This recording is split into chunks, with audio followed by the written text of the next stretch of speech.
एक रैली का आयोजन होने वाला है, ये कहाँ से कहाँ तक जाएगी सर? ये पत्रकार बंधु, ये रामराज मंडी में हमारे जो ट्रैक्टर हैं 20 गांव के ट्रैक्टर हैं, करीब 5000 ट्रैक्टर रामराज जो मंडी है उसमें इकट्ठा होंगे। उसमें इकट्ठा होने के बाद हमारे जो नेतृत्व करता है श्री विर्क साहब जी, इनके नेतृत्व में जो भी दिशा निर्देश मिलेगा उसी दिशा निर्देश के तहत हम रामराज मंडी से चल के यहाँ आएंगे। फिर मीरापुर बाईपास होते हुए बिजनौर, नजियाबाद, कोटद्वार, धामपुर, पीलीभीत, बरेली, लखीमपुर खीरी, रुद्रपुर, मतलब कुल मिलाकर ये राउंड रहेगा हमारा ऐसे। और दिल्ली 27 तारीख में गाजीपुर बॉर्डर पहुंचना हमें। तो इसमें जैसे हम यहाँ से नजियाबाद जाएंगे, नजियाबाद वाले हम वापस हो लेंगे, वे आगे चले जाएंगे। फिर उनसे अगले जो वे आगे चले जाएंगे वे वापस हो लेंगे। तो ये संदेश देना है जो गवर्नमेंट हमारी एक ये जागृति रैली है, किसान जागृति रैली, इसमें हमें गरीब भाइयों को भी जागृत करना, जो हमारे गरीब भाई हैं, जो हमारे छोटे किसान भी हैं, जो मजदूर वर्ग है हमारा, उसे भी हमें जागृत करना। भाई इसमें ये खामियां हैं, इसके लिए विर्क साहब जो हमारे हैं इन्होंने पर्चे छपवा रखे हैं, उसकी क्या कमियां हैं, क्या उसमें अच्छाई बुराई वे सब है। और इन सब बातों को ध्यान में रखते हुए इस रैली का आयोजन जो है हम कर रहे हैं। किसान लोग, उसमें कोई जाति नहीं, कोई बिरादरी नहीं, किसान वर्ग जो है इस रैली का आयोजन कर रहा है। और ये रैली परसों से शुरू होकर और 27 तारीख में पूरे उत्तर प्रदेश में घूमती हुई पूर्वी, पश्चिमी और आपके तराई में, फिर आपका रामपुर, मुरादाबाद, हापुड़, संभल वगैरह जितना भी वो क्षेत्र है, तराई वाला भी, और फिर घूम कर वो गाजीपुर बॉर्डर 27 तारीख में पहुँचेगी। और आगे जैसे भी हमारा जो मंच है सिंगू बॉर्डर, जो हमारा जो मंच है वो उसके जो 40 संगठन हैं, वो जैसे भी आगे कार्रवाई का वो होगा वो उसी हिसाब से कार्रवाई। एक बार बताइए, इस कृषि बिल में ऐसा क्या है? सरकार बोल रही है कि इसमें कोई ऐसा कुछ नहीं है। अभी जो है प्रसारण मंत्री जावड़ेकर हैं, उन्होंने कहा कि हम लगातार चुनाव जीत रहे हैं, गुजरात में भी लगातार जीत मिल रही है और बंगाल में भी मिलेगी, तो किसान भाई भी वोट कर रहे हैं। आपका क्या कहना है सर? देखो सुनो, उन्होंने गुजरात की तो कह दी, उन्होंने पंजाब की नहीं कही, और बंगाल का भी क्या कह रहे हुए।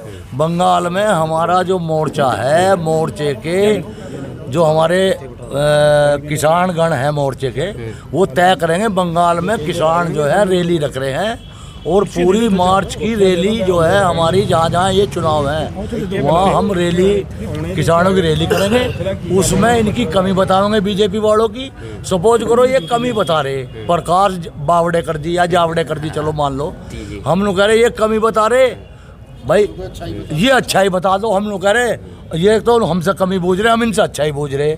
हम अगर ये अच्छाई बता दें और अगर वे हमें अच्छी लगेगी तो हम उसे स्वीकार कर लेंगे। हाँ जी। तो सर ये आपका समर्थन कब से है धरने को?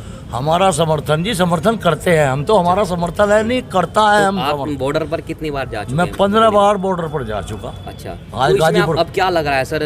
हमसे भी सवाल किए जाते हैं कि बॉर्डर आप जा रहे हैं, आपको हर चीज़ की जानकारी है, तो क्या लगता है सरकार क्या करेगी आगे भविष्य में? देखो जी, सरकार ऊहापोह की स्थिति में है। सरकार अंदर ही अंदर कुछ ना कुछ मतलब कर रही है। अब वो भगवान जाने वो फेवर में कर रही है या विपक्ष में कर रही है।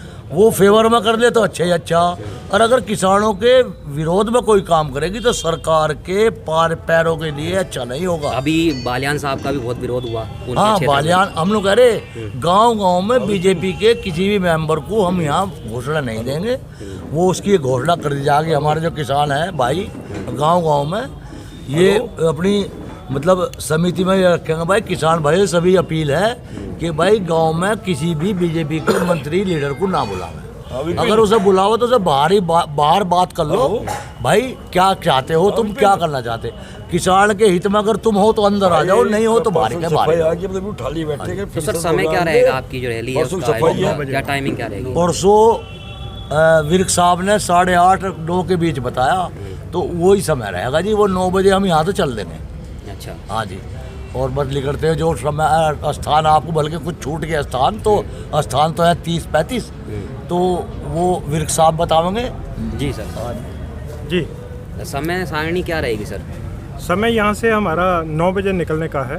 पहला दिन है, कुछ 10-5 मिनट आगे पीछे भी हो सकता है, आगे से फिर धीरे धीरे रूटीन में आ जाता है। कल का समय हमारा यहाँ से चलने का 9 बजे का है। परसों 6 तारीख में। 6 तारीख को। को। तो कहाँ कहाँ के इसमें संगठन जुड़ रहे हैं सर? संगठन में ये हमारा संयुक्त मोर्चे की तरफ से है।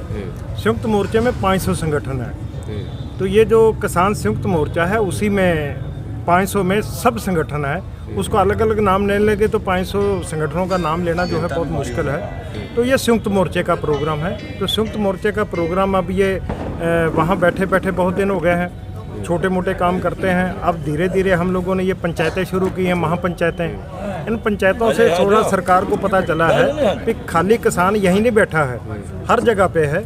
उसी को देखते हुए अब ये जो है एक किसान और मजदूर जागृति मार्च हम लोगों ने इसका नाम रखा है। ये 6 तारीख को यहाँ से शुरू होगी और ये करीब 10 डिस्ट्रिक्ट 11 में से होते हुए दोबारा ये गाजीपुर में पहुँचेगी 27 तारीख को। 6 की शुरू हुई। तो सर ये बताइए, बार बार दबाव भी डाल रहे हैं किसान भाई, है ना, सरकार बार बार ये वार्ताएं जो फेल हो जाती हैं, आप इस पर क्या कहेंगे? टिकैत साहब के आंसू भी आपने देखे, उसके बाद कहा कि किसानों का जो धरना है वो सरकार का कहना है कि सिमट गया, उजड़ गया। तो आप क्या कहेंगे इस विषय पर? देखिए ऐसा है, आज आप बड़ी अच्छी तरह जानते हैं, आप पत्रकार हैं जी। पहले दिन इन्होंने लिखती में दिया था भी ये जब तक 3 बिल वापस नहीं होते हमारी कोई वार्ता नहीं है। अब उसको 12 बार बुलाएं या 50 बार बुलाएं। तो पहले दिन से लेके 11 जो पहले हुई हैं उनमें इनका डिस्कशन जो कह रहे हैं पॉइंट वाइज पॉइंट करिए, सारे पॉइंट वाइज पॉइंट हुए हैं। 18 उसमें ऐसे थे पॉइंट जिस पे ये पीछे हटने को तैयार हो गए। 11 बार की वार्ता में 18 पॉइंट में पीछे हटने को तैयार हो गए। अब इनके अगर 30 पॉइंट भी हैं, 18 में पीछे हटने को तैयार है, तो ये जो है इनका बिल साफ कहाँ रह गया? काले तो काला है ये सारा। हम यही कह रहे हैं भी आप इसको वापस ले लो, नया बिल जो है किसानों के साथ बैठ के बनाओ, हम आपका समर्थन करेंगे, क्यों नहीं करेंगे। अब जब हमें मालूम है कि सरकार दिखावे के लिए कर रही है तो इनके साथ बैठ के करें क्या? हमें ये कहें भी ठीक है हमने ये दरस्त कर दिए हैं, एमएसपी पे गारंटी जो हम देने को तैयार हैं, आप एमएसपी पे बैठ के बात करिए हमारे साथ, हम तैयार हैं उनके साथ बैठने के लिए। जी जी जी, कहिए। माननीय श्रीमान नरेंद्र मोदी जब सरकार में नहीं थे तो किसानों के बारे में बड़ी डींग हाँक रहे थे, डीजल पे भी, और आपकी स्वामीनाथन आयोग की सिफारिश लागू करूँगा, एमएसपी दूंगा, और जी 450 रुपये कुंटल गन्ने का भाव दूंगा। और पिछले 7 साल में हमारे प्राइम मिनिस्टर महोदय 21 बार लाल किले के प्राचीर से झूठ बोल चुके, जबकि वहाँ से किसी को झूठ नहीं बोलना चाहिए। हर 7 बार इन्होंने स्पीच दी है, हर स्पीच में 3 बार झूठ बोल रहा। तो प्रधानमंत्री जी ने जो विपक्ष में रहते हुए बात कही थी, हम नहीं तो कह रहे, मेरठ आए थे ये, इन्होंने कहा था C2+ फार्मूले से स्वामीनाथन आयोग की सिफारिश लागू करूँगा, और वे सिफारिश हमें लागू करवानी है हर हालत में।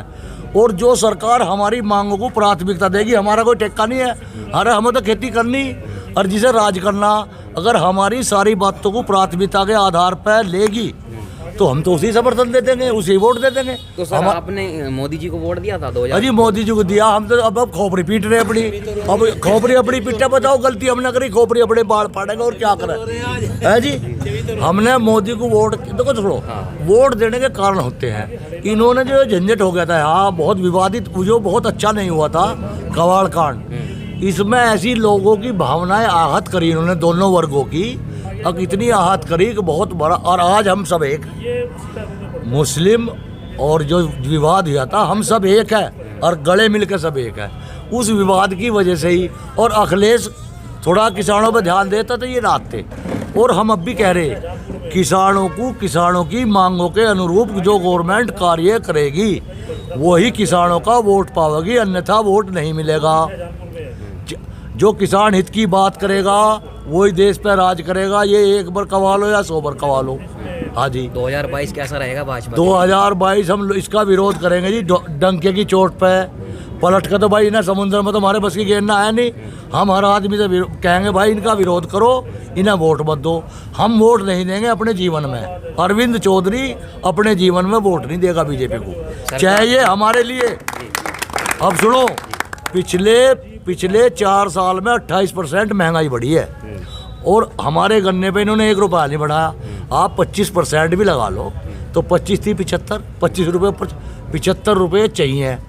और हमें अगर इस हिसाब से जो नहीं देगा तो हम उसे सरकार में नहीं रख देंगे। हमारी स्थिति इतनी नाजुक है, सब लोग हम उसमें रखे हुए हैं क्रेडिट कार्ड हमारे बैंकों में, और जब तक हमारी फसलों के सही माल उचित मूल्य तेज फसलों का MSP नहीं मिला है, हमारी आर्थिक स्थिति नहीं सुधरने की। हमारा कहना है स्वामीनाथन C2+ फार्मूले से तो वो रिपोर्ट लागू करी जा। MSP लीगल, अजी MSP लीगल से तो तीनों कानून खत्म है, इतना तो हमने भी पढ़ रखा। MSP को अब यो प्रधानमंत्री यो कल को यो रह गया भाई, अगर प्रधानमंत्री ना रहा MSP है थी जारी रहेगी, हम कहाँ ढूंढते फिरेंगे भाई साहब। सही बात है जी। ये नहीं देखो, ये बहुत ही नादानी की बात है प्रधानमंत्री द्वारा कहना। अरे भले आदमी जिम्मेदार पद पे बैठा, जिम्मेदारी की बात कर। हाँ, अब मैंने कहने लोग जेब में है तो 10 रुपये, कहने लोग 1000 रुपये है, रहेंगे रहते रहे, तो वो गलत बात है। जो चीज़ है वो दो। MSP तो निजीकरण पे भी बहुत वो कर रही है, निजीकरण से बेड़ा गर्क होगा इस देश का।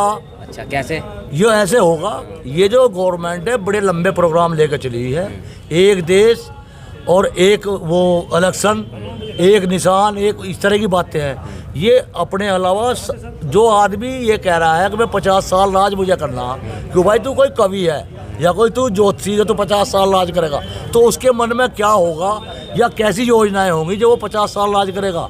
वो ऐसा करेगा जो पार्टियां हैं विपक्ष की उन्हें तो खत्म करेगा और चुनाव अपने आप लड़ेगा और अपने आप ही जीतेगा। बस निजीकरण के आप खिलाफ हैं? निजीकरण के हम बिल्कुल खिलाफ हैं। निजीकरण तो शिक्षा का निजीकरण है। शिक्षा का निजीकरण होने से हमें प्रत्येक बच्चे के हिसाब से, जो हमारा बच्चा फर्स्ट में, सेकंड में, फर्स्ट में 50,000 रुपये बच्चे का, हमने सन 91 में ये मांग करी थी शिक्षा का सुधारीकरण करो, जो एक देश एक शिक्षा कर दो, जो मतलब शिक्षा लखनऊ में वो प्राइमरी में कर दो, तो हम इनमें क्यों भागे फिरेंगे।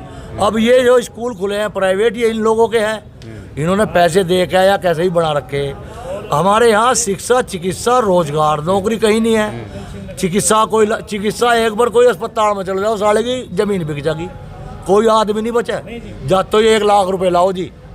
तो सबसे पहला काम है चिकित्सा, शिक्षा और रोजगार। हमारे रोजगार बेचारे युवा घूम रहे, तो इनकी नीति गरीब को तो गरीब करना और जो अमीर बनने की खोज कर रहे उसे ये वैसा मारेंगे। हाँ, तो भाई हमारा कहना यह है पत्रकार बंधु, हम किसी भी तरह से इस गवर्नमेंट से पीछे नहीं हटेंगे, चाहे हमें कुछ भी बलिदान देना पड़े।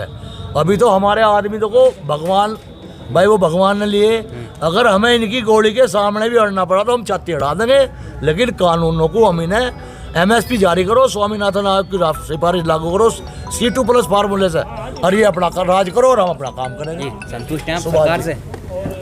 निजीकरण पे क्या? निजीकरण कभी भी किसी भी देश में जहाँ भी निजीकरण हुआ है वो फायदेमंद नहीं होता। निजीकरण मतलब ये आज गेहूँ नहीं, एक बार ये कहा जाता है कि अंबानी अंडानी का, हाँ वही मैं बताने जा रहा हूँ। क्या कहेंगे आप? निजीकरण में जितने बड़े ग्रुप हैं, अंबानी, अडानी और हैं थोड़े कॉर्पोरेट, छोड़ के टाटा जो है तो देशभक्त है, रतन टाटा की हम वो करते हैं, वो देशभक्त है। ये सारे क्या करेंगे कि इस पर धीरे धीरे कब्जा करता चले जाएंगे।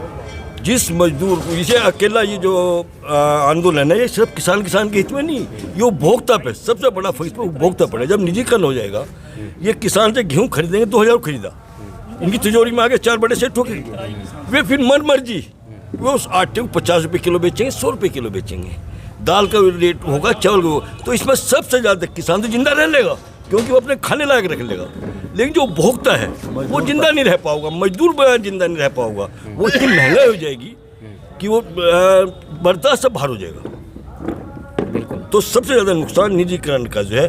क्यों? ये तो देखो चौधरी साहब ने निजीकरण का विरोध किया था, सर छोटू राम ने निजीकरण का विरोध किया, इसीलिए तो क्या उन्होंने, लोग ज्ञानी लोग, ये तो बहुत हमारे से बहुत ज्ञानी थे। 70 साल बेकार कर दिया देश को। ऐसा है, अभी आप इस पे जाओ, एक किसान है, जो किसान अच्छा खाता पीता किसान, मेरा बड़ा किसान भी